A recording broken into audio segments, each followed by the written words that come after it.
আমার নাম রাবিয়া বসরি পারিয়া, আমি অষ্টম শ্রেণীতে পড়ি। I am a English teacher. English is often called the global language in the world. Almost all the people are knowing English. All over the world in 15 countries, language is English.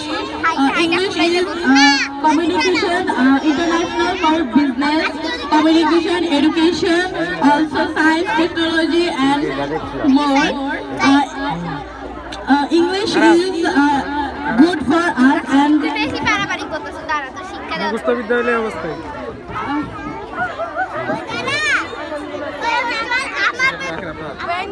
Madam আমরা তো আসলে English বুঝি না, আপনি আমাকে একটু বাংলা বুঝাবেন নি কেন?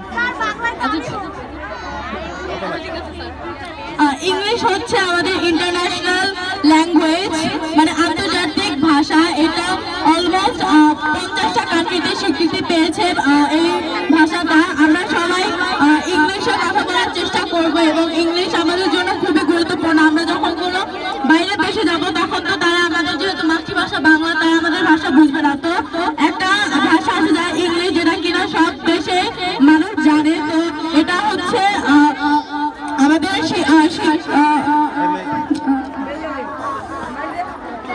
স্কুল, তারপর হচ্ছে ব্যবসা বাণিজ্য, সব ক্ষেত্রে হচ্ছে এই যে ইংরেজি ভাষাটা আমাদের প্রয়োজন পড়ে। তাই আমাদের সকলের উচিত ইংরেজি শেখা এবং ইংরেজি প্র্যাকটিস করা।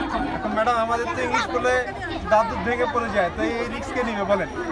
না, ইংলিশ হচ্ছে আমরা যদি প্র্যাকটিস করি তাহলে হচ্ছে আমাদের জন্য এটা খুবই সহজ হয়ে যাবে। স্যার, এখন তো 21শে ফেব্রুয়ারি, বাংলা ভাষার জন্য যারা শহীদ হয়েছে তাদের কি হবে?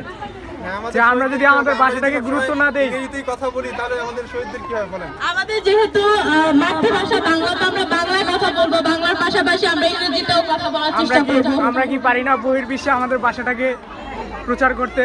অবশ্যই পারি, ইনশাআল্লাহ একদিন এটা আমাদের বাংলা ভাষাও স্বীকৃতি পাবে ইন্টারন্যাশনাল ল্যাঙ্গুয়েজ হিসেবে। আমরা অবশ্য বাংলা ভাষাকে সবাই ব্যবহার করার জন্য উৎসাহিত করব। কিভাবে আপনি ইংরেজিতে কথা বলতেন, তাহলে বাংলা কিভাবে স্বীকৃতি পাবে বলেন? বলেন। এখন ভাষার মাসের দিন 21শে ফেব্রুয়ারি আমাদের যারা শহীদ হয়েছে তাদেরকে প্রতি রেসপেক্ট রাখা অবশ্যই দরকার। বাংলা ভাষা নিয়ে কিছু অবশ্যই দরকার। বাংলাদেশের যেহেতু মাতৃভাষা বাংলা, তো সবাই বাংলার পাশাপাশি তারা যদি ইংলিশও চর্চা করে তাহলে তো এতে কোনো ভুল বা কিছু হয় না। আমরা করেন না,